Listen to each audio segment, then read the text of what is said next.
Hey everyone, this is Brad Loree, aka Michael Myers of Halloween Resurrection, and you're watching SlasherPepper, and keep it up. How are you? Roger, I'm good. Fucking way too fat. Am I allowed to swear? Yes, go all the fuck out. You can edit all the fucks out. Yes, well, I won't. Oh, YouTube can go fuck themselves if they don't like it. Well, okay, let's start with the guys that canceled the show because Amsterdam's like my favorite place in the world, and I was supposed to come there with Ken Kersinger, like I said. Yeah. So next weekend we were supposed to be in Birmingham, England. So they said they postponed it to next year. So as long as it happens, I'm okay because any chance I get to come to Holland, anyway, I'm good. I'm bored. I've been on disability for 13 years, because I got beat up pretty bad as a stunt guy, and then I got into 2 motorcycle accidents away from work. Oh man. But looking to get back into doing a little bit of, maybe get back to doing some acting and what they call stunt actor roles. As stunt actor is actually a very specific category that was started here with our union in British Columbia. It's if you have an actor that is like a guard of some sort, or he only has a couple of lines, but then he gets shot and has to fall down the stairs. You got to hire an actor to say the lines and a stuntman to double them. Well, if you can hire a stunt guy to say those lines and fall down the stairs, then production pays you, instead of paying 2 guys, they pay 1.5 guys to 1 guy. Right. So you get like 150% of your normal contract. So at one time I was probably the stunt actor in Vancouver, but that was some time ago. And now I'm older and fatter. But anyway, that's why I'm hoping to get back to doing that because I'm just bored, and the pandemic is pretty much done over here, and I was never that terrible.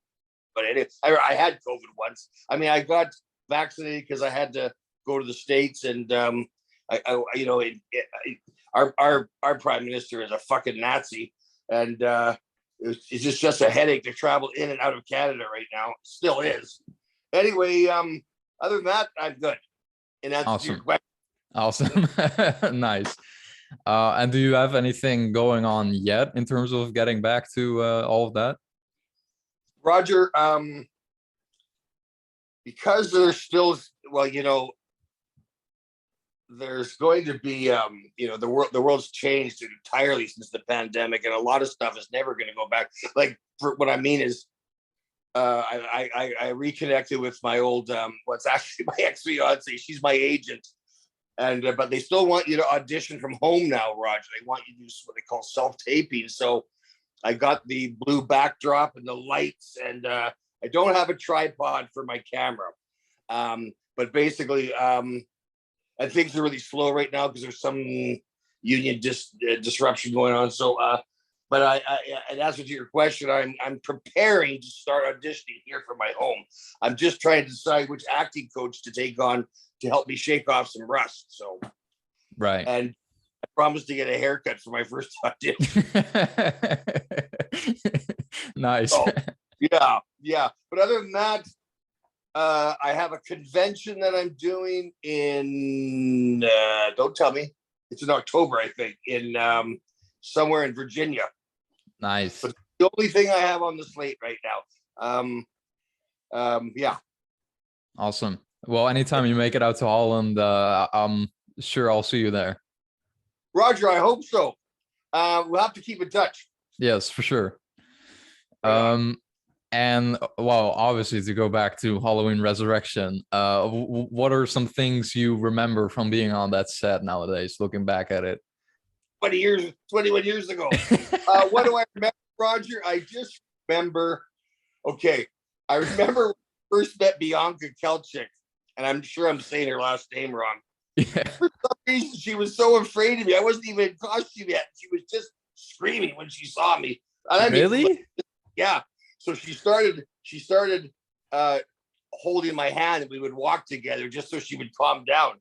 But she was, Roger, I don't know, but is that part of her acting process? Because she is a very accomplished actor. Anyway, yeah. I just remember it's one of the few times as a stunt guy that I was at the very beginning of a production, pretty much all the way through to the very end, you know, and it's the only show I've ever had to do camera tests for. You know, we got me in the costume, and you know, when we first started, because I guess they did this in a couple of the films. They put a like a dark mesh in my eye holes of the mask. Mustafa Cod, he was there. He came up and he did not like that. In fact, I think we shot I want to say scenes, but maybe no, it was just test scenes that we shot with the mesh. And Mustafa said, "No, I want to see that there's a human being. I want to see his eyes." So they painted my eyes black around my eyes so that it wouldn't be, you know, glaring out of the holes. But and then in order to kind of give him shark-like eyes, you know, like dead eyes, whenever we had a close-up or a medium shot, I would cross my eyes slightly to take the focus out of them. And a lot of people, including Dick Warlock, have commented on how that made Michael seem like that kind of like a shark, like just a killer's eye. No conscience in them, right? You know. Yeah. And but other than that, I could just tell you it was a real dream job for a stunt guy, and had so much fun. And you know, I mean, every morning Buster Rhymes would give me the most big, genuine air hug the trailer. But, nice. And it was an absolute honor to get to work and meet Jamie Lee Curtis and Rick Rosenthal, who's a hockey fan, so I call him Coach. He was a terrific guy. And Roger, I'll tell you, if you've seen the movie, the very first person I killed is the guy in the room setting up the cameras. Oh, yeah. Same school as Spielberg. Well, that guy ended up being my roommate a couple of years later, and he has since passed away.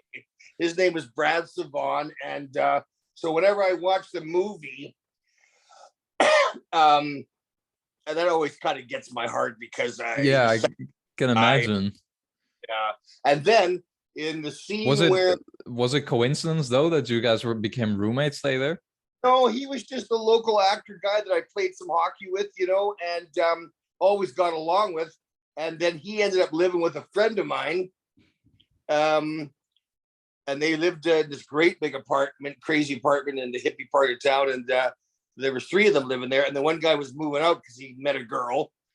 And I was living across the street with a stripper that I'd broken up with. And she kept coming back. So I had to get away from her. So I moved across with these guys. And Roger, anyway. Oh my God. The homie stripper, she left me to go back to her old boyfriend, but then she kept showing up to want to fuck, right? And anyway, I lived for a while, for almost a year with these guys, including Brad. But in the scene too, where the lecture hall, where Rick Rosenthal plays the professor talking to their thing, they pan up the students up to Bianca. But as they're panning up, one of the first girls you see on the right-hand side with dark hair and glasses was my girlfriend at the time. So I see her every time I watch the movie. And she turned out to be a bit of a kook, and we ended up breaking up. But we're still friends today. From a distance. Yeah. But no, when I watched the movie, I just remember how the last day of shooting, Rick had put together the teaser, the first 12 minutes or so, and where he's walking down the underground hall there, and whatnot, and the narration over top, and my girlfriend was squeezing my hand and I was getting a little nervous too because Michael Myers always creeped me out. Then I realized, wait a minute, that's me. Right. So anyway, so it's been a lot of fun. I had no idea that this was I would never have imagined all these years later I'd still be talking about it and get invited to Comic-Cons and to horror conventions and whatnot. But no, it's been a lot of fun. And they interviewed me for the part of Jason and Jason versus Freddy because the producer had seen me talking about what the process psychologically that I went through to play Michael Myers, and I guess he was impressed with how much thought I'd put into it. You know, most people get a mask, you're not saying anything, but so he had me come in, but the director said, you know, he's too short. So, and then then a big cattle call and looked at hundreds of guys, and then they came back to Ken Kersinger, who if I didn't get it, I would want Kenny to get it, because there's two guys in my life that were responsible for my getting into the film industry, and Ken was the second one. The other guy was my karate instructor when I was a kid. He's passed away, but so Ken and I, when we get to go and do these shows, and he and I are getting, you know, we're both in our 60s now, so if we have to fly all the way to Europe, it better be at least 2 shows, you know, because to go there for a 2-day convention and fly home, forget it. Right. I absolutely love Europe.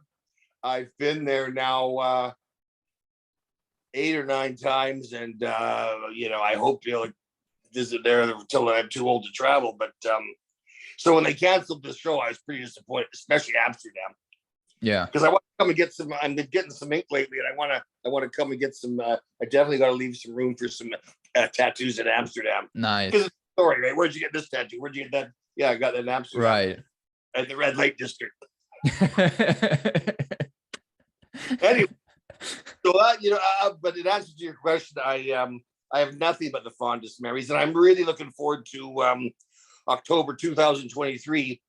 The Halloween, they do every 5 years, Roger, maybe you know this, they do these anniversary conventions for Halloween franchise. Oh yeah, Pasadena, because it was where the first one was shot, and Jamie's coming.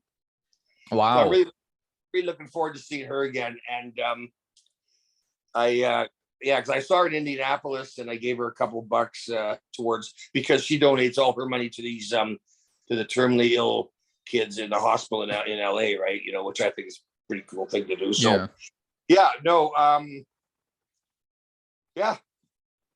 Awesome. Yeah. Nice. Well, hope to see you in Amsterdam soon. I hope so.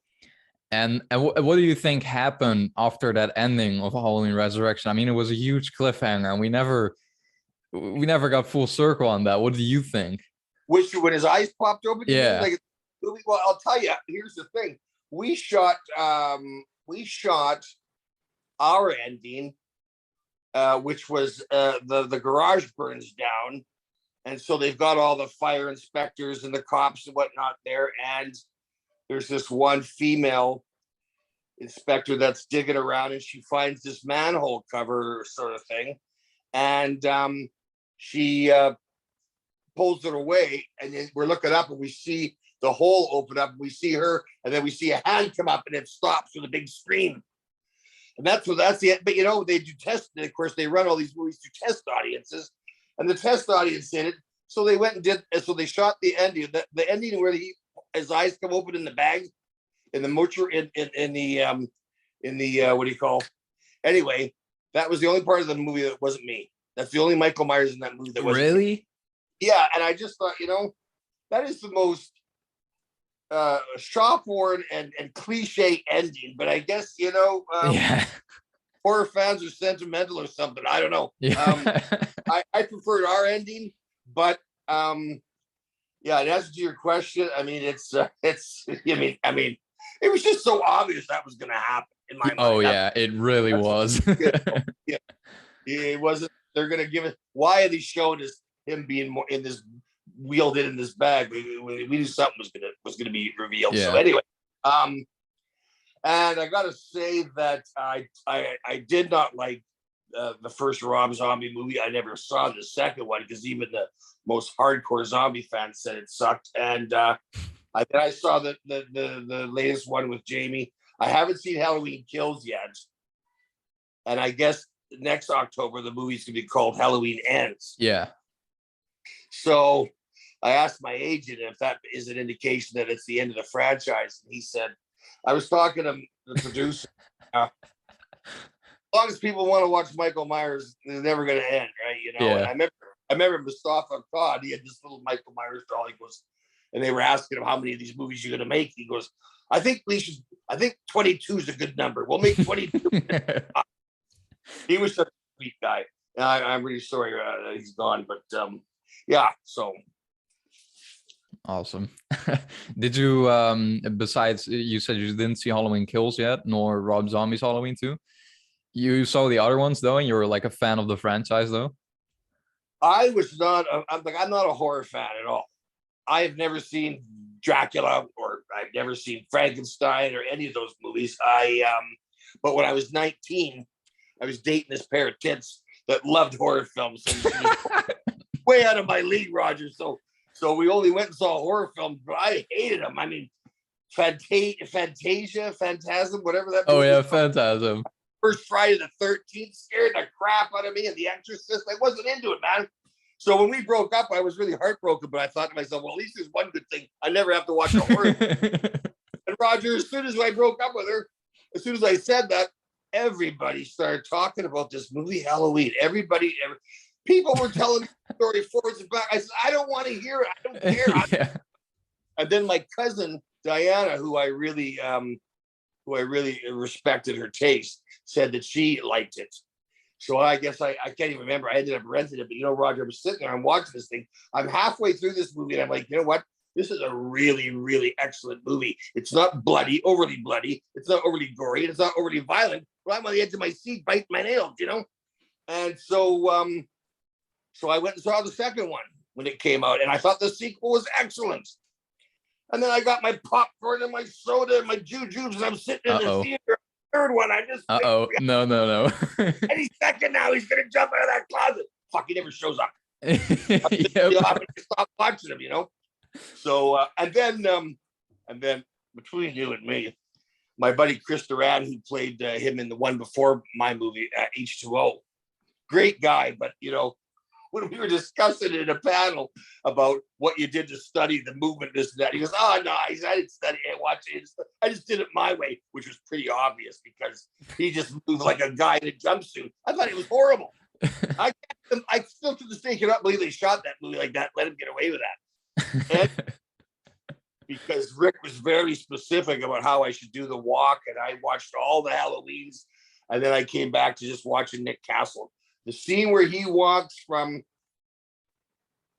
forget whose house to the house where Jamie is with the two young kids that she's babysitting. And this is when they realize this is really bad Yeah. thing. This guy's really a bad guy. And there's a one long shot where he's just walking. I just thought, that's how I want to look. And Rick, right. You know, nervous, of course, because I get nervous when the camera's pointed at me.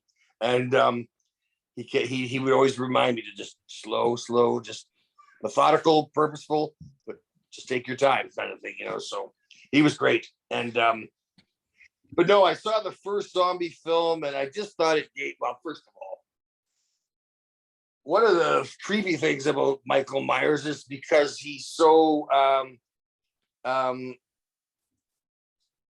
you know, he's what's the word? He's just so super strength and crazy, but he's a normal size. When they made him 7 foot tall, well, now there's no mystique there. It's obviously who's going to win. He's Goliath versus David in every situation, and then they give you way too much backstory about it, you know, which I guess some, you know. But it's interesting to me to hear young people who are fans of the franchise say, I didn't like the zombie film either. I mean, it was the first time you saw a Halloween film. I'm sure you loved it, but for us old school guys, I don't know. And then after seeing the first one, I wasn't interested in watching the second one. And but then when Jamie came back, you have to watch because Jamie's in it, right? Right. I wasn't overly impressed, and so I can't imagine. And I've talked to some fans at some conventions, and I didn't hear a lot of good things about Halloween Kills. So I will watch it. You should. I really dig it. I think it's Okay. I mean, story-wise, it's really just a chapter truly in between Halloween 2018 and Ends. Okay. It doesn't really have its own structure or anything, but there are some really amazing kills and scenes, and it's just entertaining as hell. You're obviously a horror fan. Yeah. I don't get off of watching people get murdered, even though it's just a movie. But anyway, I will watch it. I'll watch it this fall. I'll watch it this October. Awesome. For you. Yes. For you, Roger. My buddy Roger. Okay. What else you got? Okay.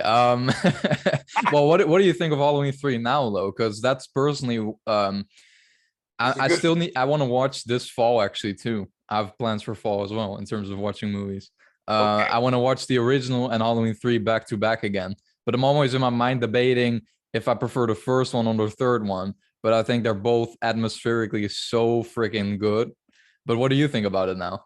No, I absolutely agree with you. Halloween 3 is a great film. If you're not expecting the guy in the mask to Oh show yeah, up, yeah, yeah. but like Myers, it was a terrific film. Really well done, and like you say, it had all the atmosphere, all that nail biting tension and whatnot, and that scary suspense. But it just seems so weird. I understand that the producers thought that they were going to make a different Halloween story for each. Why they did a sequel to the first one, but how it is. Well, I mean, yeah, I guess it took them a couple films to understand that the appeal was Michael Myers. Yeah. Maybe they didn't appreciate America's obsession with serial killers. Yeah. I mean, America loves its guns and it loves its serial killers. So Apparently, it seems like it. oh my gosh, that country's gone nuts. Yeah. Hey, can I ask real quick what the deal with the cafes in Holland now? Like last time I was there, as a foreigner, you could purchase some weed, but you couldn't stay in the cafe to smoke it. Really? Yeah. I guess then it's different with each cafe because some are where you can actually smoke and everything. It's like just like in a grocery store, you can't eat your food. I guess it's the same thing with weed that you can only buy at some places. Okay. Yeah, because I couldn't imagine going to the Bulldog and not having that. Right. I bet. I love the grasshopper. I think the reason I like it is because I think that's the first cafe I ever went into. When I flew to Amsterdam in July of 1987, my brother met me, and I had jet lag, Roger. Like I don't know what. And my brother said the same thing happened to him. I said, Roger, I couldn't move for 5 days. Right. Yeah. And he went up to go for a walk and get some fresh air. I walked about 20 feet and I threw up. But then he took me to the cafe. We had a little puff, and then I felt better. Nice. Because weed's good for nausea, right? So anyway, I just the idea of I'm not a big smoker. I don't smoke anymore, but I just love. I mean, I've always been a big marijuana and hashish advocate. That not being allowed to smoke a plant is illegal. I can't imagine. Anyway, to go to Amsterdam or to go to Holland and for that freedom to be taken away, I couldn't imagine that. So anyway, that's why I wanted to ask. Right. Well, I'm assuming it's still there. Hopefully. Fingers crossed. Yep. Fingers crossed. So here's a more of a random question. If you ruled the world, what would it look like? If I ruled the world, all the administration and governments would be run by women. Nice. Why is that? The idea of heaven is a female, not dominated, but a female-led planet. I think this would be a very different place, a far more peaceful place if the girls were in charge. Because I think that women are more evolved. I mean, you got to remember something, is Adam was only the prototype. Eve was the finished product, right? Right. Yeah. Anyway, man, but that's my answer to your question. Nice. Awesome. I like that answer. Yeah. What's your biggest pet peeve? Roger, my biggest pet peeve, now let me think about this, because the one that first comes to mind is when you're driving down the street and these effing pedestrians come up, and without looking to see how heavy the traffic is, they just push the button and sit there and wait for the light to change. So they stop all traffic so they can cross. I've been crossing the street since I was 4 years old. and then they look and they see there's no cars coming, so they walk across. So you're driving there, quiet time of day, and all of a sudden there's a red light for no reason because there's no pedestrians. They've already got across. That's my biggest pet peeve. Yeah. Another one I was thinking about the other day, but I try not to peeve too much. I'm trying to stay calm. Yeah, me too. But that's my biggest pet peeve is the people in this world that are on autopilot. They don't think for themselves. Oh yeah. So, like people you refer to as lemmings or sheep that just blindly follow, believe everything they see in the news or online or hear on the radio. And especially when they overreact to it, right? Well, that's just it. That's and then every good idea that comes into society today goes from one end of the spectrum over to the other end. Like they go too far with it. Right. Yeah. I mean, I got no problem with gay people, trans people, this and that, but these parades and flying flags and trying to, I say that, Roger, because I'm old and I grew up with rednecks, okay? Right. But I have to say this. When I take a deep breath and I step back and I think about my 7-year-old granddaughter growing up in this society where people are, you see a couple of girls kissing in a park or two guys hold hands down the street, and where this is more common than what I grew up with. Because as human beings, my point is, when she gets to my age, how is she going to know who to be prejudiced against? Because she's going to be so much more open-minded. So maybe it's a good thing. Yeah.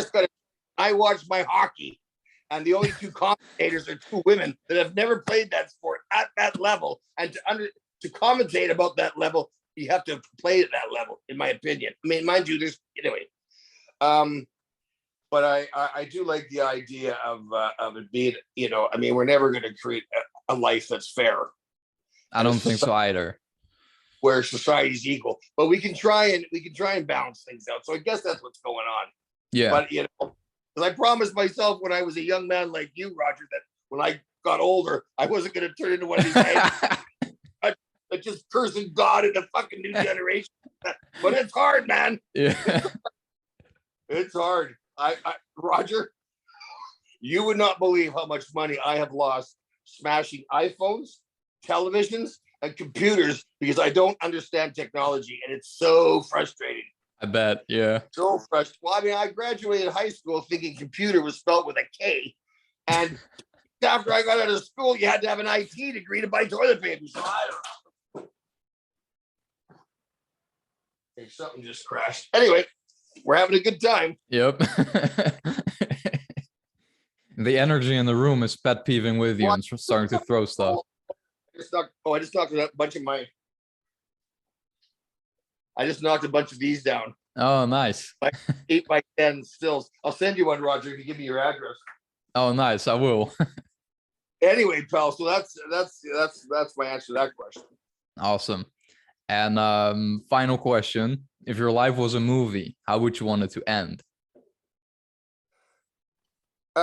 If my life was a movie, I would like the movie to have a moral to it at the end that helps instill some positive some positive motivation for young people, to help some up and coming human beings to have a positive sense of direction. A good moral to the story.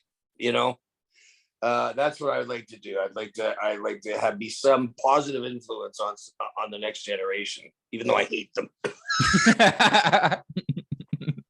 No, I'm kidding. My answer. Awesome. Is there anything you would like to add to the interview? Roger, no, just thank you for your time, and it's been fun, man. How old are you? I'm 19. 19. Yeah. Oh, my back just went out saying that. Roger, that's awesome. Oh, well, listen, man, send me all your contact info, and when I get to Holland, I'll mail you some stuff. And when I get to Holland, we'll if you can make it down or make it up, we'll hang out. We certainly should. Awesome. All right. Thank you for this, man. I really appreciate it. Thank you for your time, man. No problem.